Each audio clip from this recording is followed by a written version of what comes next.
हम सब ब्रह्मांड की अनंत ऊर्जा को खुद में समेटी हुई सर्वशक्तिमान आत्मा हैं। हम सब में आत्म तत्व विद्यमान है। हमारे पुरखों ने ध्यान से समदृष्टा बनकर पूरी मानव जाति के कल्याण का बीड़ा उठाया है। आइए आचार्य भगवान डॉक्टर शिव मुनि महाराज साहिब के सानिध्य में हम भी महान आत्म ध्यान अनुष्ठान का हिस्सा बने।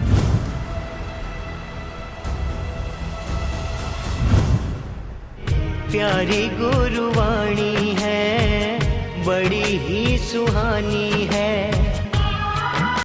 हमारा धर्म क्या है? बोलो, क्या धर्म है अपना? आप बहुत सुनते आए हो। अपना धर्म क्या है? स्वय धर्म और पर धर्म। स्वय यानी अपना निज आत्मा का धर्म, पर यानी शरीर का धर्म। हम शरीर के धर्म को तो स्वीकार कर लेते हैं, परंतु आत्म धर्म में रमन नहीं कर पाते। ये जीव की सबसे बड़ी भूल है। हम अपने स्वभाव में रहे, जीव अपने स्वभाव में रहे तो कोई पाप लगता ही नहीं। जीव जब पर में चला जाता है, पर यानी शरीर का धर्म क्या है? कर्ता भोक्ता। मैंने किया, उसने किया, उसने ऐसे किया, उसने ऐसे किया।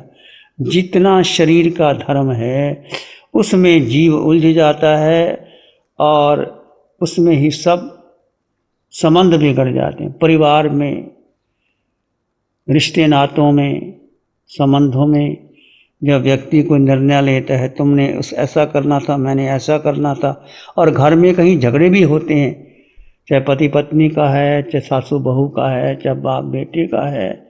झगड़े क्यों होते? तूने ऐसे किया, मैंने ऐसे किया, मैंने आपको ऐसे कहा था, तुमने ऐसे कर दिया। जब तेरा मेरा शुरू हो जाता है, जब व्यक्ति तुलना में उतर जाता है, जब व्यक्ति शिकायत में आ जाता है, शिकवा शिकायत में आ जाता है, तो धर्म नहीं रहता वहाँ।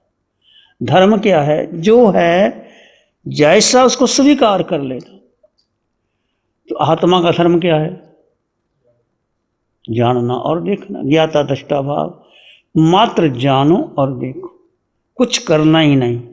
जीव अपने स्वभाव में रहे तो कोई क्रिया लगती नहीं और हर वक्त निर्जरा ही निर्जरा है। पर जीव अपने स्वभाव में रहता नहीं। जीव कहाँ चला जाता है? कभी मन में, कभी बुद्धि में, कभी इंद्रियों में, कभी किसी के पास, कभी किसी के पास। मन घुमाता रहता है, इंद्रियां घुमाती रहती हैं, बुद्धि घुमाता रहता है और हम घूम जाते हैं और जीव अपने स्वभाव को छोड़ जाता है। तो इसलिए अपना स्वभाव में आना, निज आत्मा को जानना, पहचानना ही धर्म है। अपनी आत्मा को जानना और पहचानना, इसके ऊपर कोई धर्म नहीं है। निज आत्मा की साधना आराधना ही धर्म है। अपनी आत्मा की साधना करना, आराधना करना, यही धर्म है। शुद्ध आत्मा की साधना आराधना ही धर्म है। निज आत्मा की ओर बढ़ती भावना ही धर्म है। धर्म क्या है? कल्प वृक्ष, कामधेनु गाय, चिंतामणि रतन से बढ़कर के धर्म है। कहते आजकल पंचम काल में तो कल्प वृक्ष भी नहीं है, कामधेनु गाय भी नहीं है, चिंतामणि रतन भी नहीं है। तो चतुर्थ आर्य में कल्प वृक्ष भी थे, चिंतामणि रतन भी थी, कामधेनु गाय भी थी। उसका मिल जाना तो व्यक्ति को बहुत सौभाग्यशाली मानते थे। मानना कल्प वृक्ष मिल गया। कल्प वृक्ष का मतलब है कि सारी इच्छाएं युगलियों के समय में पूरी हो जाती थी। वृक्ष के नीचे बैठते थे, इच्छा करते थे, वो वृक्ष सब इच्छा पूरी कर देता था। कल्प वृक्ष कहते थे उसको। और चिंतामणि रतन, जो मांगो वो मिल जाए। कामधेनु गाय, गाय में शक्ति थी, वो सब चीज़ें पूरी कर देती थी। तो 3 चीज़ें, चिंतामणि रतन, कल्प वृक्ष, कामधेनु गाय, ये तो यहीं रह जाएगी। परंतु धर्म क्या है? इस लोक भी साथ आता है और परलोक भी साथ आता है। धर्म ही चिंतामणि, धर्म शुद्ध आत्मा, धर्म कुछ भी नहीं है। ये कल्पतरु, चिंतामणि रतन, ये मिल भी जाए ना भी मिल जाए, इस जीवन तक साथ है, आगे साथ नहीं है। परंतु शुद्ध आत्मा की साधना आध्यात्म का आधार। यदि आप शुद्ध आत्मा में स्थित रहते हैं, वही साधना, वही ध्यान में हम क्या करते हैं? कुछ नहीं करना, शांत होकर के बैठ जाओ। विचार आते आने दो, जाते जाने दो। धर्म ध्यान में तो फिर भी हम विभाव में चले जाते हैं, स्वभाव में चले जाते हैं। आर्द्र रौद्र ध्यान में शिकायत करते रहते हैं। शुक्ल ध्यान में है जीव अपने स्वभाव में स्थित हो जाए, बस वही धर्म है और कोई भी धर्म नहीं है। तो जीव अपने स्वभाव में स्थित हो जाए, इसके ऊपर कोई धर्म नहीं है। उस धर्म की आराधना किसने आराधना की, उसकी आज हम चर्चा करेंगे। धर्मरुचि अनगार ने उस धर्म की आराधना की। धर्मरुचि अनगार धर्म घोष नामक स्तवर के बहुत बड़े शिष्य थे। उनकी विशेषता है कि उन्होंने व्रतों को बड़े जिज्ञासा से पालन किया, शरीर पर ममता को त्याग दिया और तेजुलेशिया को धारक उग्र तपस्वी, घोर ब्रह्मचारी, घोर तपस्वी थे। मास मास खमन की तपस्या करते थे। 1 महीना उपवास किया, फिर पारने के लिए गए, फिर पारना किया, फिर उपवास किया। मास मास खमन की तपस्या करते थे। तो धर्म घोष अपने गुरुदेव की आज्ञा लेकर के कि प्रभु मास खमन पूरा हो गया, मैं आहार के लिए, गोचरी के लिए जाऊं। तो एक नियम होता है जैन संतों का, छोटे संत या बड़े संतों को पूछ करके आहार के लिए जाते हैं, आज्ञा लेके जाते हैं और वापस भी जो भी आहार आपके घरों से लाते हैं वो दिखाते हैं, अकेले नहीं खाते। जैसे आपके घरों से जो भी आहार लाया जाता है वो बैठ करके पहले बड़े संतों को दिखाया जाता है। पहले किसको, जो घर में बड़ा संत हो या कोई रोगी हो, कोई तपस्वी हो, उसको पहले दिया जाता है। उसके बाद सब बांट करके आहार लिया जाता है। तो एक विधि है आहार लेने की। आपके घरों से जो भी हम लाते हैं उसको भिक्षाचरी कहते हैं। भिक्षाचरी का मतलब क्या होता है कि जैसे भिक्षाचरी भी क्या देते हैं, गोचरी भी। जैसे गाय क्या करती है, घास खाती है तो क्या करती है, जड़ से नहीं उखाड़ती। गधा क्या करता है, वो जड़ से उखाड़ देता है। और गाय क्या करती है, ऊपर ऊपर घास लेती है और चली जाती है और जड़ें वैसी रहती है। तो आपके घर में संत मुनिराज आते हैं, वो देखते हैं कि आपके घर में क्या बना है। ऐसा नहीं कि बहुत पकवान बने हो, मिष्ठान बने हो तभी हम आपके घर जाएंगे, नहीं। जो भी आपके घर में जैसा आहार बना है, जो आपने अपने लिए बनाया है, उसमें से आप भावपूर्वक जो भी आपको ठीक लगता है, चाहे रोटी, चावल, सब्जी या जो भी आपने बनाया है, उसमें से कुछ भी देते हैं, वो संत स्वीकार कर लेते हैं और थोड़े थोड़े घरों में जा कर के आहार पानी लाते हैं। फिर हम यहाँ बैठ कर के भिक्षा करते। जैन संत आपके घर में जा कर के आहार नहीं करते, आहार यहाँ लाते हैं, इकट्ठे बैठ के आहार करते हैं। तो एक विधि है जैन संतों की। अलग अलग धर्म की अलग अलग विधियाँ होती है। तो ऐसे ही धर्मरुचि अनगार अपने गुरु धर्म घोष के पास पूछा, मास खमन का पालना था कि गुरुदेव मैं आज आहार के लिए जाऊं। तो गुरु ने कहा ठीक है तुम जा सकते हो।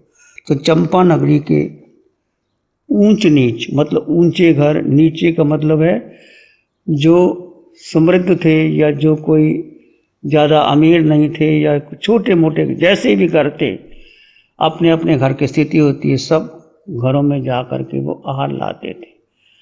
तो धर्मरुचि अनगार कहाँ चले गए, एक ब्राह्मणी के घर में प्रवेश किया। नागश्री ब्राह्मणी के घर में प्रवेश किया, आहार लेने किया।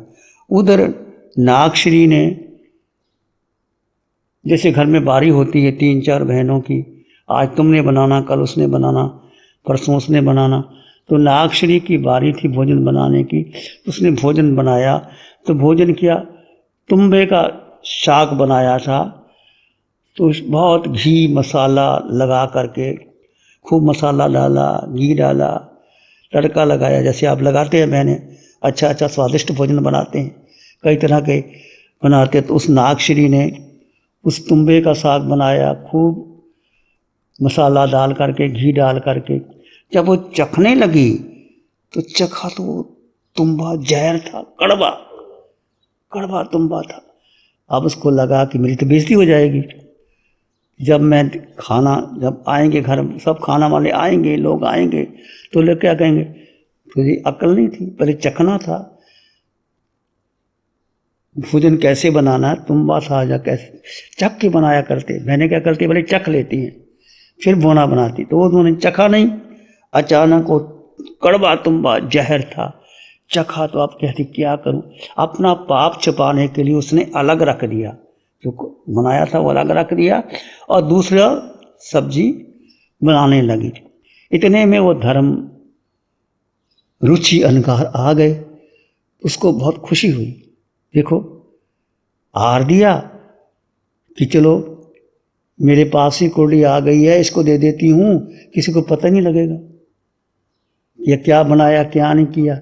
तो जैसे मुनि आए, मांस कमन का पारना, पात्र रखा, झट से वो अंदर गई, वो जो खा कड़वा तुम्बा जहर जैसा सारा ही उल्टा दिया। मुनि अनकार करते रहे, सारा उल्टा दिया। उसने क्या सोचा कि किसी को पता लगेगा नहीं, मेरी बात भी ठकी जाएगी और मैं और बना दूंगी। अपने एक पाप छिपाने के लिए कितना उसने कर्म किया। मुनि सहज भाव में पात्र में वो हार लेगी, हार काफी था, अकेले मुनि थे, सारा भाई कड़वा तुम्बा दे दिया। आकर के अपने गुरु के पास आए, गुरु को हार दिखाया, तो गुरु ने देखा तो वो तो कड़वा तुम्बा ऐसे आ रहा था। गुरु ने कहा ये तो शाक बहुत विषैला है। तो एक बूंद चखने पर धर्मघोष को ज्ञात हो गया कि ये शाक बहुत विष से भरा हुआ है, अखाद्य है, ये खाने योग्य नहीं है, विष जैसा है। तो उन्होंने अपने शिष्य धर्मरुचि अहंकार को कहा कि जाओ, इसको तुमने खाना नहीं है, बाहर जाकर के कोई ऐसी जगह हो, प्रासुक जगह, उसने क्या प्रासुक जगह है, वहाँ जाकर के परख देना और वापस आ जाना।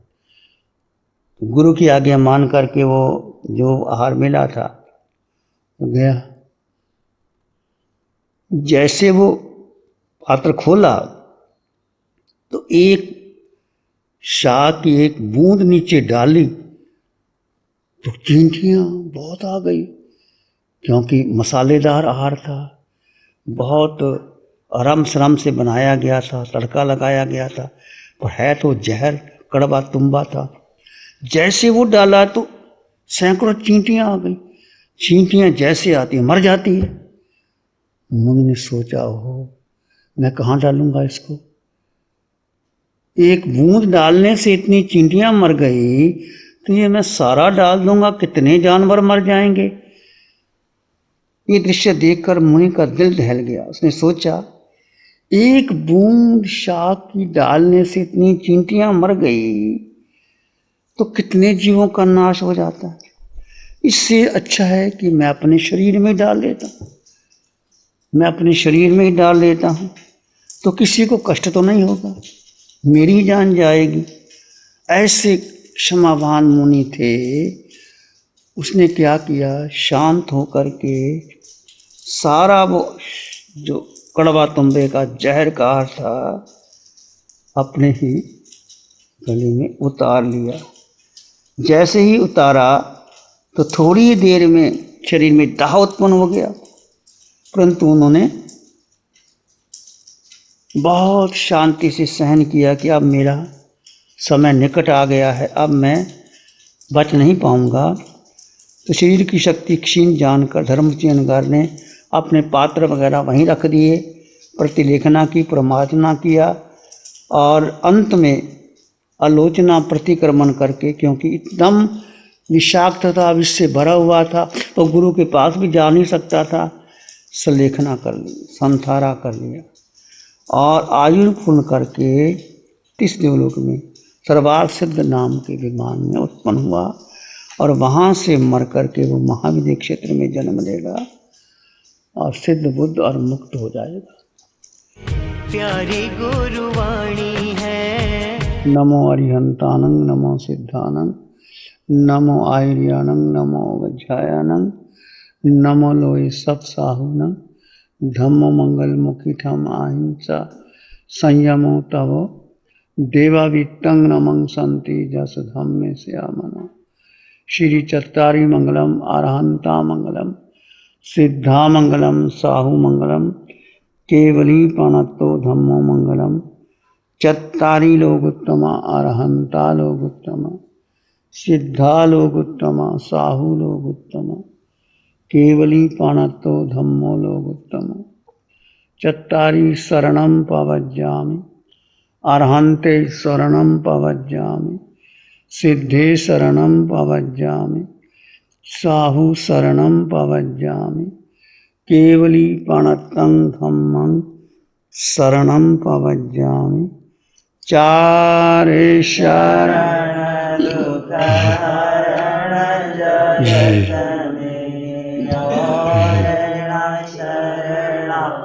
कोई होगा जो भव्य प्राणी करे आराधन उसका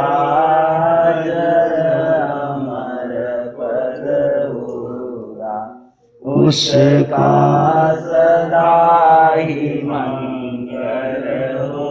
60 सालों से अधिक समय से केजीओसी ग्रुप अपने हाई प्रोसिशन प्रोडक्ट्स जैसे staplers, staples, staple removers, paper punch, gun tacker, tape tool, pneumatic tool, industrial staples, stitch wire, scissor और किचन में यूज होने वाले कुछ प्रोडक्ट्स जैसे नाइफ, पीलर्स इत्यादि के द्वारा दुनिया के कंज्यूमर्स और अन्य बिजनेस पार्टनर्स को अपनी प्रोडक्टिविटी, एफिशिएंसी और क्रिएटिविटी निखारने में मदद कर रहा है।